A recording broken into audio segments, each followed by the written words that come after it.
Assalamualaikum warahmatullahi wabarakatuh. Jumpa lagi di kitapura.com. Nah, saya Irzan. Malam hari ini saya kedatangan tamu yang menurutku sangat istimewa dari komunitas Historia Sulawesi Tengah. Nah, mungkin saya langsung saja langsung ke narasumber malam ini yang hadir. Mungkin langsung saya berikan kesempatan untuk perkenalan diri. Mungkin dari Bapak dulu, silakan. Oke. Saya Muhammad Herianto, biasa dipanggil Anto. Kalau di Facebook di Historia Sulawesi Tengah itu Muhammad Anto Herianto. Dalam hal ini di komunitas yang biasa disingkat HST, saya sebagai koordinator. Jadi bukan ketua atau apa, koordinator.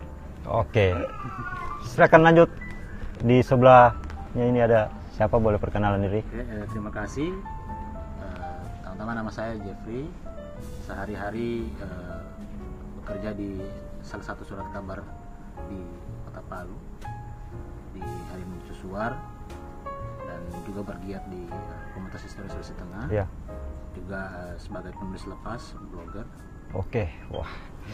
Ini apa ya? Saya sangat beristimewa, merasa teristimewa karena kedatangan dua tuaka-tuaka atau yang sangat seorang jurnalis, kemudian juga praktisi sejarah.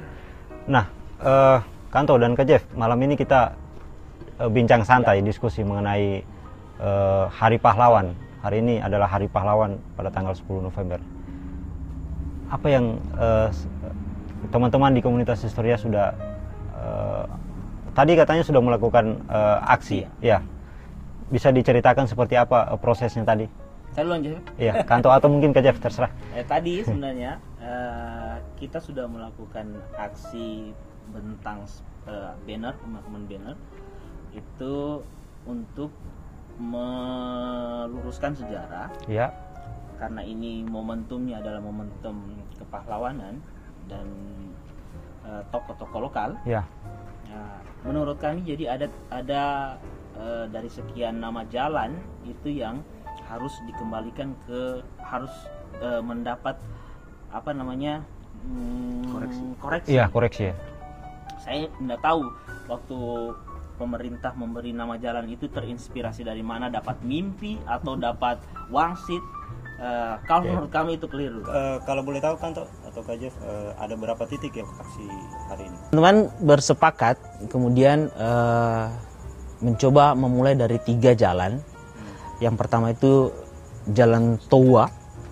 Nah, di Jalan Towa itu kalau dalam beberapa catatan, kemudian dalam tutura tradisi lisan orang-orang di Lembah Palu, itu sebenarnya bukan Towa tapi Tovua, Tovua Langi. Atau Toma Itorengke. Kalau orang Kulawi Toma Itorengke. Biasanya juga disebut Toma Itorengke atau Tovua Langi. Iya. Jadi kalau dalam kesejarahannya dia sebenarnya raja di Kulawi yang mengorbankan peperangan untuk melawan kolonial di 1904. Kalau menurut Pamatulada ya dalam tulisannya sampai 1908. Sebenarnya kalau dalam ingatan kolektif daerah itu biasa dikenal dengan Perang Bulu Momi. Saking perlawanannya kepada Belanda itu sampai Belanda harus mendatangkan marsose dari bantuan dari Manado. Jadi memang heroik sekali. Kalau kita jalan dari Palu ke Kulawi itu ada di sebelah kiri itu kan ada tugu Perang Bulu Momi. Disitulah lokasinya. Yang di foto. Penaklukannya itu penaklukan yang sama seperti di daerah-daerah lain di Indonesia. Dia ditaklukkan dengan cara ada yang berkhianat. Menunjukkan jalan tapi tidak melalui Bulu Momi, harus melalui Sungai Miu. Jadi Kulawi itu daerah di Lembah Palu itu yang paling terakhir ditaklukkan, dan ditaklukkan bukan dari jalan masuknya tetapi dari belakang. Kenapa kita pilih itu? Itu yang pertama.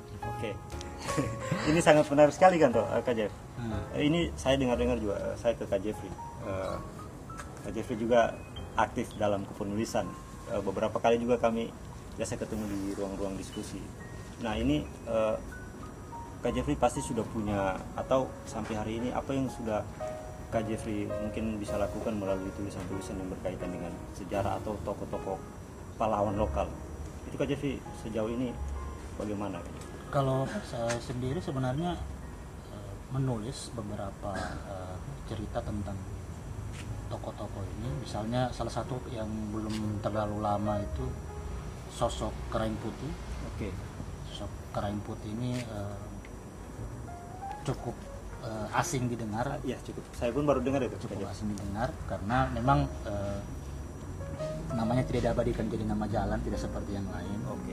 Tetapi dari sejumlah dokumen, baik itu dokumen laporan Belanda maupun dokumen koran berbahasa Belanda, beliau ini mengobarkan perlawanan di Tatanga, dan walaupun sudah dikasih jabatan sebagai Madika Malolo dengan harapan dia bisa dibungkam, tetapi jabatan ini justru digunakan untuk mengobarkan perlawanan itu sendiri. Perlawanan. Oke. Nah ini sebenarnya masih banyak tokoh-tokoh lokal di sini yang sebenarnya punya peran, cuma tidak diangkat secara masif, secara ke permukaan, karena yang pertama dia bukan raja. Oke. Yang kedua mungkin perannya di dalam tanda kutip dikebiri, Ya. sama seperti tokoh-tokoh kiri yang perannya diminimalisir. Dan kemudian banyak yang memang di kelemahan budaya tuturnya kita ini, dari narasi-narasi yang turun sampai di generasi sekarang ini banyak juga yang putus. Oke. Itu yang menyebabkan, Akhirnya itu yang menyebabkan banyak tokoh yang tidak terangkat. banyak tokoh yang tidak terangkat. Nah itu juga yang menjadi apa ya, hari ini itu anak-anak di perkumpulan itu mungkin menyebabkan akhirnya tidak menceritakan soal tidak menceritakan soal itu. Nah padahal ini sebenarnya menjadi sangat penting sekali untuk menjadi satu kebanggaan daerah kita sebenarnya. Anak-anak lebih mengenal Diponegoro, kan? Imam Bonjol. Yang sering muncul di permukaan. Bahkan di sekolah sudah mereka dapatkan. Nah, akhirnya menurutku ini sangat menarik sekali karena bisa menjadi suatu kebanggaan, dan akhirnya mungkin ada anak-anak yang sampai hari ini mungkin berminat untuk menulis juga bisa menelusuri soal itu. Nah, kalau dari teman-teman historia ini melihat bagaimana peran atau sejauh mana melihat peran pahlawan-pahlawan lokal kita di Lembah Palu secara umum? Saya sebenarnya sebelum saya jawab pertanyaan Irsan, ada yang menarik kalau menurut saya, ketika ada yang mengatakan, wah daerah ini daerah yang tidak pernah bergejolak dengan Belanda, daerah yang soft menerima Belanda. Jadi ketika ditanya kenapa pendapat itu, karena menurut mereka ya kita tidak punya pahlawan, kita sampai sekarang kita tidak punya pahlawan nasional.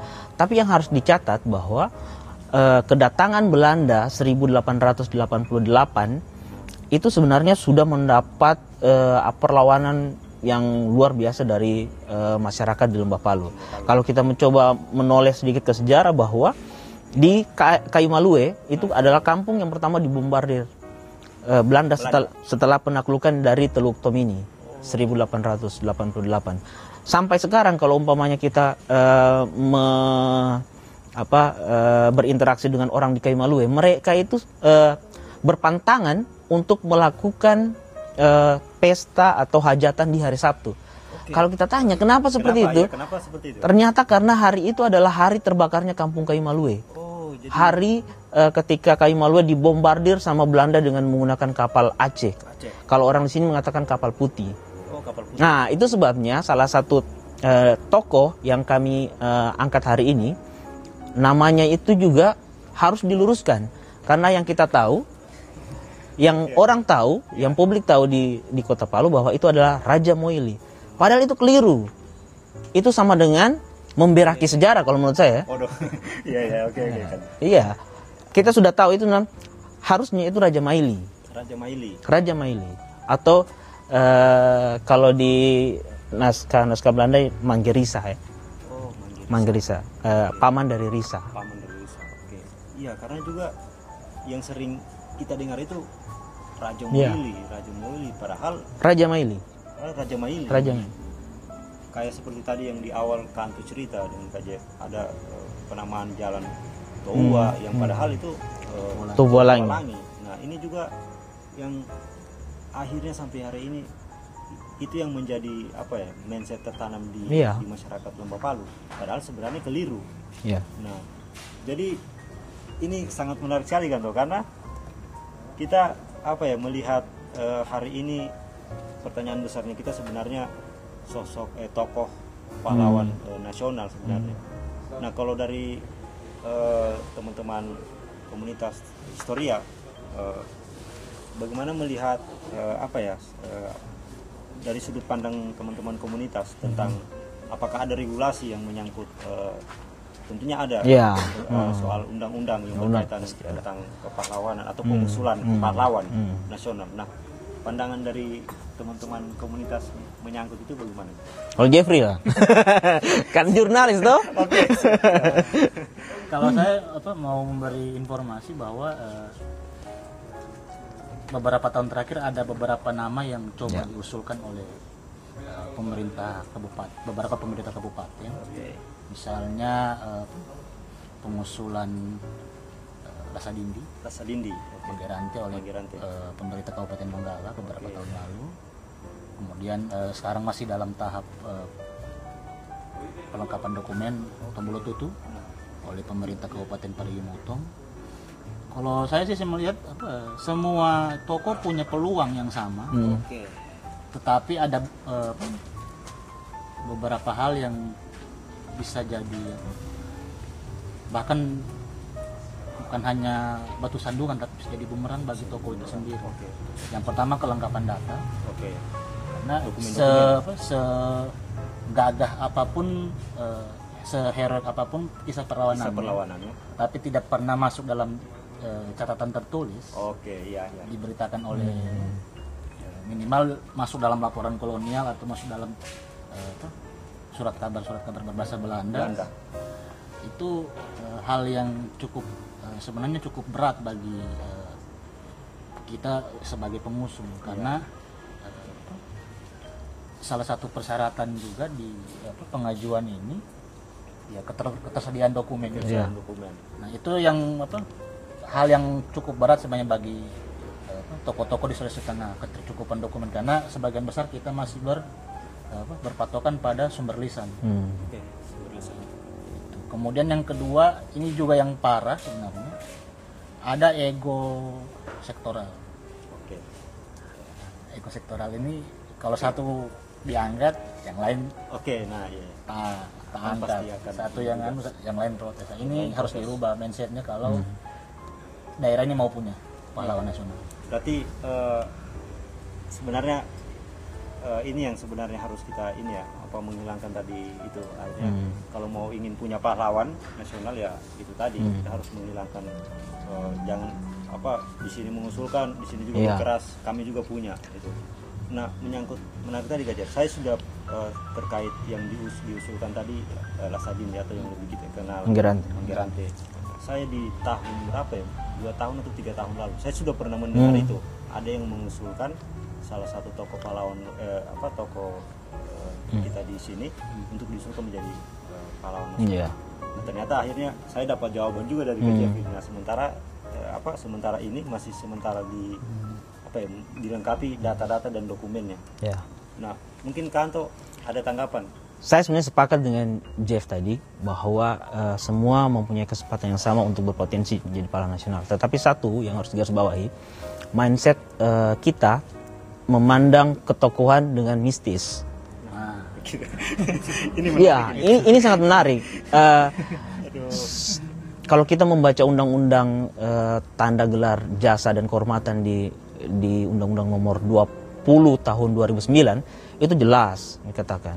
Jadi orang yang di pasal 1 huruf B kalau tidak salah Jadi orang yang pernah berjuang kemudian atau melahirkan ide gagasan di wilayah Indonesia dalam tanda kutip. Kalau kita membacanya bukan Indonesia sekarang ya, Hindia Belanda atau dan seterusnya kan. Karena kalau kita bicara tentang nation sendiri di negara berarti nanti tahun 1945 atau tapi harus kita melihat memaknai Indonesianya tidak dari situ kalau menurut saya. Nah, itu yang satu. Yang kedua, bahwa kita lebih senang melihat keluar tetapi tidak melihat ke diri kita sendiri. Contohnya, kita punya Rangga Magi.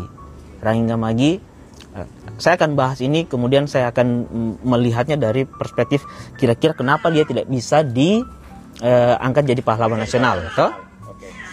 Pertama, Rangga Magi, walaupun dia meninggal diasingkan ke Nusa Kambangan, dia tidak punya foto. Syarat untuk menjadi pahlawan nasional, dia harus punya foto. Atau sketsa. Nah, itu yang pertama. Kemudian kalau kita lihat Karanja Lemba. Karanja Lemba ini siapa yang tidak tahu Karanja Lemba? Kan sudah diangkat jadi nama jalan toh. Makamnya pun sudah kita, kalau menurut saya minta maaf sekali lagi, kita sudah memberaki sejarah karena kesalahan fatal. Suatu situs sejarah bila dipindahkan ke tempat yang lain, ini tidak betul. Pemikirannya ini pemikiran yang menyalahi aturan-aturan dalam kesejarahan toh. Apalagi kalau kita membaca tentang Karanja Lemba, saya mohon maaf, saya buka saja di posesnya Irzan Yento. Kalau dalam Belanda dia disebut pencuri kuda. Oh, pencuri kuda. Nah, kalau dalam Undang-Undang Nomor 20 itu 2009, salah satu syarat wajibnya tidak pernah melakukan tindak melawan hukum. Itu Karanja Lemba. Ini masih banyak sebenarnya. Kalau kita bicara lagi siapa ya? Tombolo Tutu. Tombolo Tutu adalah paling berpotensial kalau menurut saya. Apalagi paling potensial untuk dia. Karena secara ilmiah sudah ada beberapa kajian buku yang melengkapi tentang beliau. Kemudian sudah ada pelurusan sejarah di situ tentang kematian. Ternyata beliau ini meninggal tanggal 17 Agustus. Menarik toh? Tapi yang selama ini atau Kak Jeffrey yang pernah temukan sejarahnya atau Kak Jeffrey punya tulis, sebenarnya itu meninggalnya tanggal berapa? Kalau di buku-buku yang lain itu 1901 dia masih hidup. Tapi di laporan Belanda 17 Agustus 1901 dia sudah wafat di Ulu Jari. Jadi yang paling dan dia sudah punya sketsa kan, sketsa wajah. Saya kurang tahu perkembangan karena tim penulis dan pengusung itu juga saya Jeffrey juga sering berinteraksi. Hanya saya belum update lagi kira-kira sudah diusulkan apa belum. Tapi kalau menurut saya yang paling besar peluangnya untuk menjadi pahlawan nasional itu Tombolo Tutu. Nah, kita punya dua sebenarnya pahlawan yang sudah satu tingkat grade-nya di bawah pahlawan nasional. Yang satu Yoto Daeng Pawindu. Dia sudah ditetapkan tahun 63. SK Presiden. Sebagai ya banyak beraktivitas kalau kita membaca kesejarahannya kan, karena beliau seorang pedagang, kemudian menggunakan jalur sungai, berdagangnya sampai di Pebunu, tapi aslinya di Kampung Baru. Oh, aslinya di Kampung Baru. Iya, Kampung Baru. Beliau ini sudah ditetapkan sebagai pahlawan perintis kemerdekaan sejak tahun 1963 melalui SK Presiden. Yang kedua, kalau kita sebut guru tua, guru tua sudah masuk ke grade pahlawan pendidikan Islam. Iya. Ini menarik kalau kita bicara guru tua. Oke. Saya tidak tahu mau dibatasi dulu atau mau dilempar dulu. Sudut pandangnya jurnalis kan biasa kan agak. Karena di mana Kak Jeffrey, saya juga pernah biasa berinteraksi atau di satu ruang komunitas. Tapi juga di WA saya berteman, saya sering Kak Jeffrey, dan di Facebook saya sering baca-baca tulisan Kak Jeffrey. Mungkin Kak Jeffrey bisa berbagi, maksudnya mengenai pahlawan lokal yang ada di toko yang ada di Sulawesi Tengah ini, dari temuan-temuan mungkin apa tulisan yang Kak Jeffrey pernah. Kalau saya sih sependapat dengan Anto bahwa dari segi kelengkapan dokumen dan keseriusan dukungan pemerintah daerah untuk mendukung pengusulan itu ya tembutut, karena mereka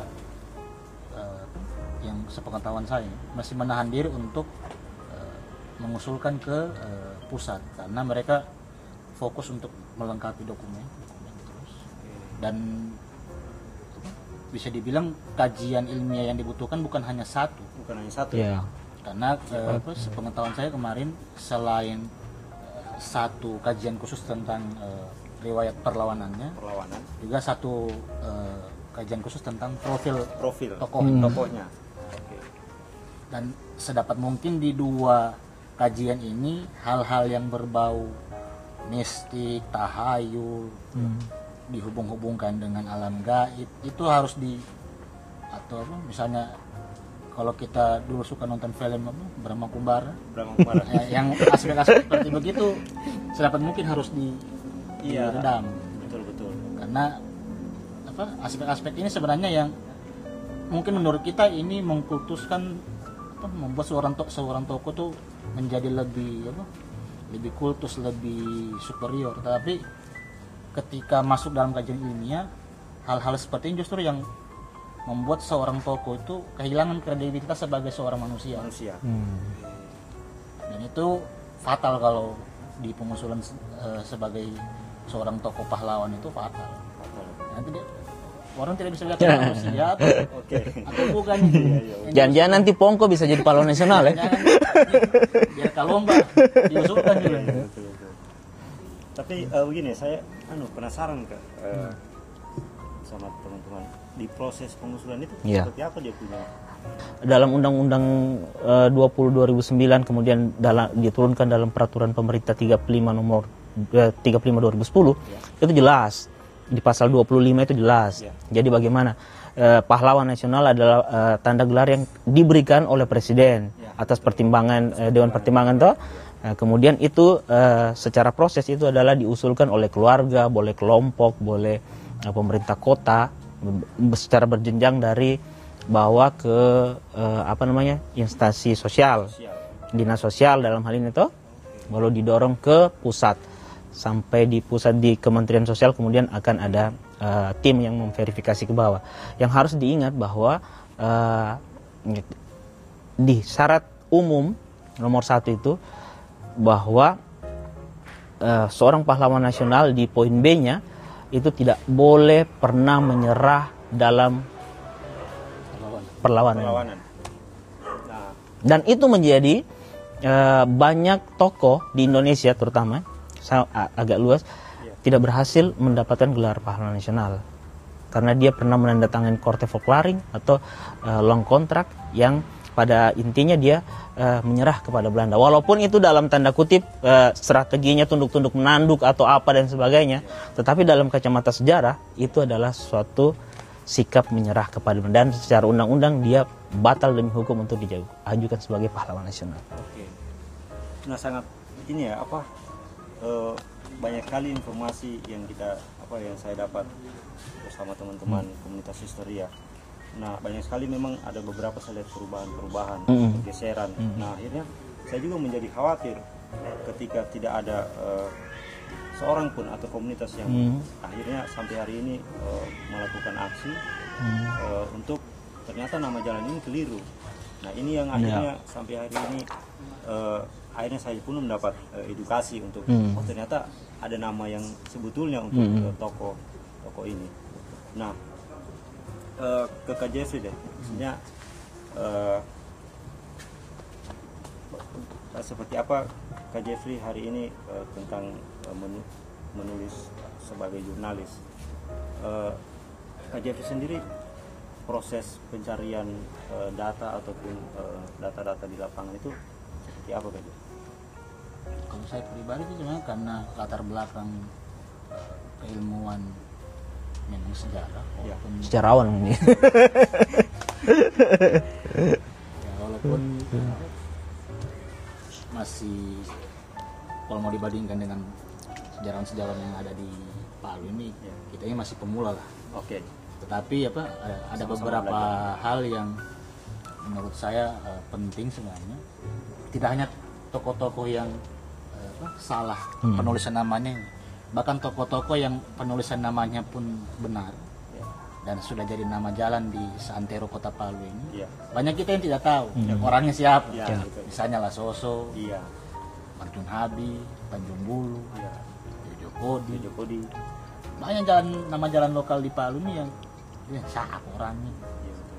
Kita tidak tahu. Nah, sedangkan yang betul namanya kita tidak tahu. Apalagi yang salah namanya. Yang keliru namanya. Jadi sebenarnya kalau kita menghargai para tokoh ini, kita menghargai warisan sejarah kita dengan perjuangan para tokoh yang namanya diabadikan sebagai nama jalan ini. Maksudnya kita sebagai orang-orang yang lahir, tinggal, berkecimpung di Palu ini, minimal cari tahu lah. Iya, betul. Saya kalau lewat di jalan Lasoso tuh, jalan Lasoso apa artinya nama jalan? Minimal cari tahu lah. Komunitas Historia sudah punya grup FB. Oke. Di Instagram juga ada ya? Ada. Instagram ada. Bikinlah status tanya di situ. Saya tadi lewat jalan Lasoso, kira-kira Lasoso ini namanya siapa? Oke, ini bisa. Karena mau cari tahu di buku, pasti syukur-syukur kalau dapat. Betul. Mau cari di internet pun ada yang betul, ada yang tidak. Ya. Nah, akhirnya saya pengalaman Kak Jeff. Ketika saya dapat satu buku, begitu saya baca terus dapat lagi satu yang buku saya baca toko yang sama, nah itu berbeda. Jadi akhirnya kami pun jadi bingung kenapa bisa begini. Nah, jadi mungkin dari komunitas Historia juga akhirnya melengkapi data-datanya pun lengkap. Akhirnya kita pun yang sama-sama melihat, ternyata mungkin datanya seperti ini karena secara dokumen pun kita melihat nyata ada, dan itu mungkin yang membuat kita tidak jadi bertanya-tanya lagi. Nah, ada tambahan lagi Kecef dengan kantor? Nah, teman-teman pun sebenarnya terbuka untuk misalnya keluarga atau orang-orang yang pernah mendengar cerita tentang tokoh-tokoh ini yang punya versi lain daripada versi yang dimiliki teman-teman. Kita yang terbuka untuk sharing data. Karena biar bagaimanapun, walaupun tokoh ini misalnya punya data yang seabret, punya data yang banyak, tetapi kalau tidak punya dukungan secara moral dari teman-teman untuk mengusung, itu juga percuma. Nah, juga teman-teman yang karena merasa lebih baik kita orang simpan sendiri saja, kita orang punya, tidak usah kasih orang. Akhirnya begitu-begitu saja. Begitu, akhirnya tidak ada sharing-sharing, terkunci begitu saja. Jadi kita teman-teman ini selain kita juga mengumpulkan data sendiri, kita terbuka untuk menerima versi-versi dari teman-teman yang lain. Sepanjang itu tidak menyalahi kaidah-kaidah. Misalnya tiba-tiba sudah terbang-terbang, fokus dengan yang ini. Sedangkan orang awam bingung, apalagi kita yang. Oke. Kanto ada tambahan atau ada informasi yang? Kalau saya pikir begini, pertama masih ada segelintir keluarga kita di sini yang beranggapan bahwa sejarah nenek moyangnya adalah sejarahnya yang tidak perlu untuk dibagikan kepada orang lain. Saya rasa yang seperti itu harus dikikis, karena kapan kita mau memiliki pahlawan nasional, tokoh itu adalah tokoh milik kita semua di sini. Itu yang pertama. Yang kedua, bahwa karena kita juga membangun komunikasi dan kerjasama dengan kantor kearsipan dan perpustakaan, sejogjanya sebenarnya arsip-arsip tentang tokoh-tokoh itu dititipkan. Kalau ini kata dititipkan ini kalau belum mau untuk diserahkan ya. Karena arsip itu kan semakin lama dia akan rusak kalau kita tidak betul untuk memperlakukannya. Dititipkan dulu lah ke dinas terkait supaya itu bisa jadi bahan penulisan juga kepada periset juga penulis-penulis buku yang lain untuk menulis tentang tokoh-tokoh. Yang kedua yang harus saya kritisi dari pemerintah, bahwa kapan daerah ini mau punya pahlawan nasional kalau masing-masing dinas itu punya ego sektoral. Kapan ada dinas sosial itu mau ambil datanya dinas kearsipan? Kan? Dia akan mengusulkan dengan datanya sendiri. Nah, kalau umpamanya itu dia bekerja sama dengan kearsipan, saya yakin semua data-data itu, kalaupun masih data yang masih mentah atau untuk dibuat menjadi buku, itu lebih gampang kan untuk dibuat dalam suatu buku atau apa. Iya, sebenarnya sinergitas sebenarnya. Ya, sepakat. Itu sangat Iya. sekali. Mungkin maksudnya saya juga berpikir ya kita perlu sering sharing data Ya. ataupun informasi yang teman-teman dapat di luar juga bisa diseringkan ke teman-teman historia. Teman-teman juga sangat terbuka sekali. Kita bisa sharing ngopi, Ya. makan pisang goreng, biasa kan begitu ya kan? Sejarah itu sangat dinamis sebenarnya. Oke. Jadi kapan ada bukti sejarah yang lain yang baru ditemukan? Jadi perbedaan dalam sejarah itu sesuatu yang biasa, selagi dia punya bukti untuk bisa dipertanggungjawabkan. Jadi komunitas historia bukan beranggapan bahwa data-data di historia yang paling betul, tidak. Tidak seperti itu. Kalau umpamanya ada data-data pembanding, itu bisa sangat memungkinkan untuk dibuatkan ruang-ruang diskusi. Kita kan sekarang kalau kita lihat kan teman-teman muda, orang-orang muda di Sulawesi Tengah kehilangan ruang-ruang diskusi sejarah. Kemudian historia itu hadir untuk memberi ruang-ruang diskusi itu dalam media sosial. Nah, bagaimana caranya kita untuk aplikasikan dari sosial ke kenyataan? Itu yang sangat poinnya sebenarnya di situ kan. Sahabat kita pro.com, dari diskusi kita tadi saya menangkap beberapa poin dari bincang-bincang kami tadi, bahwa ternyata ada beberapa kekeliruan yang sampai hari ini masih terjadi, yaitu penamaan nama jalan. Nah, ternyata ada beberapa nama jalan yang keliru. Nah, hari ini teman-teman komunitas historia melakukan aksi bahwa nama jalan ini harus segera diperbaiki, begitu ya menurut teman-teman. Terus poin yang kedua itu tentang tokoh pahlawan yang sampai hari ini menjadi tanda tanya besar. Di Sulawesi Tengah tidak mempunyai sosok pahlawan nasional. Nah, tapi di pembahasan kami tadi poinnya adalah yang menjadi potensi sangat besar itu adalah sosok Tombolo Tutu. Nah, ini yang sangat menarik, yang harus kita beritahu kepada sahabat kita pro.com. Nah, yang terakhir itu adalah harapan dari teman-teman kawan-kawan komunitas historia bahwa hari ini marilah kita terus membicarakan tentang sejarah, yang terutama itu tentang sosok pahlawan. Komunitas historia juga sangat terbuka, berharap kita sama-sama agar Sulawesi Tengah ini memiliki sosok pahlawan nasional. Demikianlah bincang santai saya bersama Kak Anto dan Kak Jeffrey. Terima kasih banyak sudah hadir, dan juga terima kasih banyak kepada teman-teman komunitas historia yang sampai hari ini sudah terus-menerus untuk mencoba untuk membuka kepada anak-anak atau teman-teman, membuka sejarah-sejarah. Dan akhirnya saya lihat juga di media sosial begitu antusiasnya masyarakat Kota Palu terhadap informasi edukasi tentang sejarah. Demikianlah bincang kami bersama teman-teman komunitas historia Sulawesi Tengah.